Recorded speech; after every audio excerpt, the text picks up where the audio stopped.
Acabamos de escuchar la narración de San Lucas, en la que lo vemos al Señor enviando a 72 discípulos para que lo precedieran en todas las ciudades y sitios a donde él mismo quería ir. Jesús ya había elegido 12 varones que serían sus apóstoles, los primeros sacerdotes y los primeros obispos en la historia de la Iglesia. Ahora convoca y envía a estos 72 discípulos para que le fueran allanando el camino, para que le fueran abriendo paso, para que fueran delante de él anunciando a los hombres la salvación. Tenemos aquí un primer elemento para destacar, y es que la evangelización no es obra exclusivamente de los sacerdotes, sino también de ustedes, de los seglares, de los laicos, hombres y mujeres que de ninguna manera tienen el poder del sacerdocio ministerial. Y esto hay que subrayarlo porque no nos olvidemos que hay fuertes presiones en la Iglesia para que se admita a las mujeres al sacerdocio. La presión está. Digo que no tienen el poder del sacerdocio ministerial, pero que a partir del bautismo tienen la responsabilidad, y más aún el deber, de anunciar el Evangelio en todos los ambientes en los que viven. En la encíclica Quas Primas, sobre la realeza de Cristo, el Papa Pío XI hace un llamamiento a todos los católicos. Dice el Papa: preparar y acelerar con la acción y con las obras este retorno de la sociedad a Cristo Rey sería ciertamente deber de los católicos, pero muchos de ellos parece que no tienen en la convivencia social ni el puesto ni la autoridad que es indigno les falten a los que llevan delante de sí la antorcha de la verdad. Deber de los católicos. El apostolado, la evangelización es un deber, es una obligación de todo bautizado. El Evangelio destaca las características que Jesucristo quiere para sus enviados. Ante todo les dice: rogad al dueño de la mies que envíe operarios a su mies. Rogad al dueño de la mies. La oración es el primer paso que hemos de dar para emprender cualquier obra apostólica, porque primero hay que hablarle a Dios de los hombres y recién después hablarles a los hombres de Dios. Acto seguido, Jesús les declara la peligrosidad de la misión a la que van. Les dice que los envía como corderos en medio de lobos, es decir, los manda inexorablemente a la muerte. Es muy fácil imaginar qué puede hacer un cordero en medio de una manada de lobos. ¿Y por qué dice Jesús que los manda así?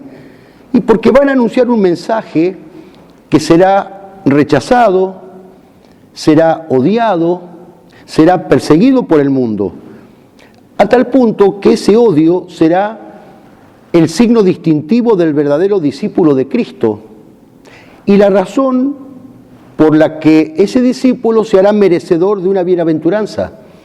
Bienaventurados los perseguidos por mi nombre. El anuncio del Evangelio, si es genuino, si es íntegro, engendra necesariamente una guerra permanente y sin tregua contra el poder de las tinieblas, contra el demonio y contra el mundo. Porque no se puede ser cristiano y mundano a la vez.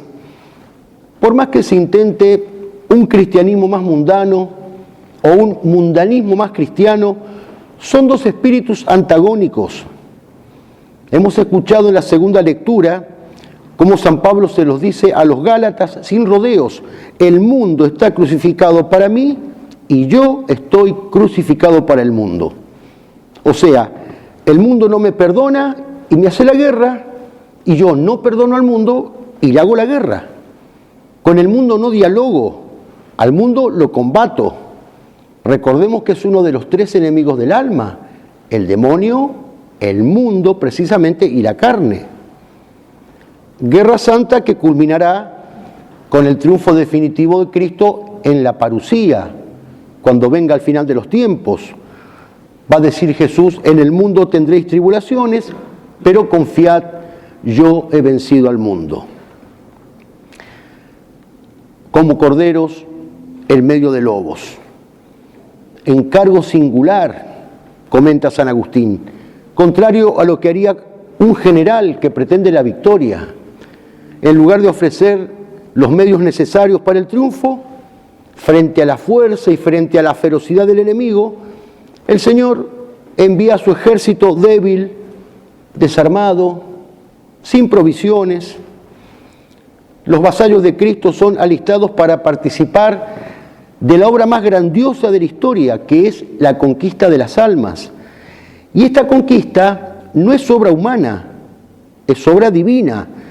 No reside en la capacidad del hombre, sino en el poder de Dios. Toda su eficacia proviene de la cruz de Cristo. Esa cruz, que en términos puramente humanos es un fracaso, es una derrota, pero a la luz de la fe sabemos que es el triunfo de un rey combativo que, como dice San Agustín, con su muerte mató a la muerte. Así como el Señor venció desde el anonadamiento, desde el despojo, desde la ignominia y desde la muerte, así quiere también que sus seguidores lleven adelante su obra desde la precariedad y desde la desproporción de las fuerzas humanas, porque de esta manera se pone más de manifiesto el poder de Dios, para quien da exactamente lo mismo conceder la victoria, con muchos o con pocos, como le dijo Jonatán a su escudero, tal como lo refiere el primer libro de Samuel. Esta confianza en el poder divino es precisamente otra de las características de los enviados de Cristo, su total abandono en las manos de la providencia. Esa providencia que si alimenta a las aves del cielo y si viste a los lirios del campo, con más razón se preocupa de sus hijos. Los discípulos de Cristo deberán marchar por el mundo libres de la solicitud excesiva, de la solicitud terrena, que es un pecado contra la virtud cardinal de la prudencia.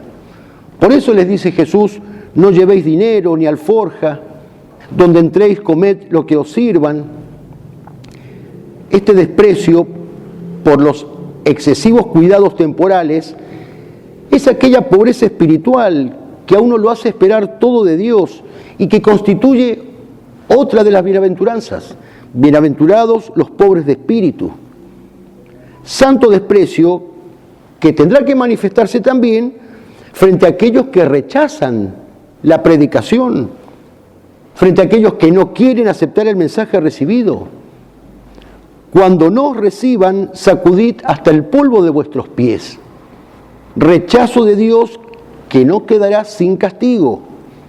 Castigo divino peor que el de Sodoma, dice Jesús en el Evangelio de hoy. Recordemos qué pasó en Sodoma. Sus habitantes fueron exterminados por Dios con una lluvia de fuego. Y lo narra el libro del Génesis. Porque por haberse entregado a la sodomía, pecado abominable, que por desgracia hoy está muy de moda, pero cuyo nombre le viene precisamente de la ciudad de Sodoma. Y en el Evangelio de hoy, Cristo trae a colación ese pecado y ese castigo. Y le dice Jesús que el castigo que recibirán los que rechacen el Evangelio será peor que el castigo de Sodoma. En aquel día, Sodoma será tratada menos rigurosamente que esa ciudad que nos quiera recibir. En cuanto a sus discípulos, por haber predicado el mensaje con fidelidad, Jesús les dice: alegraos de que vuestros nombres están escritos en el cielo. El Señor nos pide la lucha, nos pide la generosidad, nos pide el esfuerzo, no nos pide la victoria. La victoria la da Él cuando quiere y como quiere. nos da la gracia y el poder para vencer todas las fuerzas del mal, todas las fuerzas del enemigo, como dice en el Evangelio de hoy, para que hasta los demonios se sometan en su nombre. No temáis, yo he vencido al mundo. En la trinchera de la cruz, Cristo ya venció. A nosotros solo nos toca vencer escaramuzas.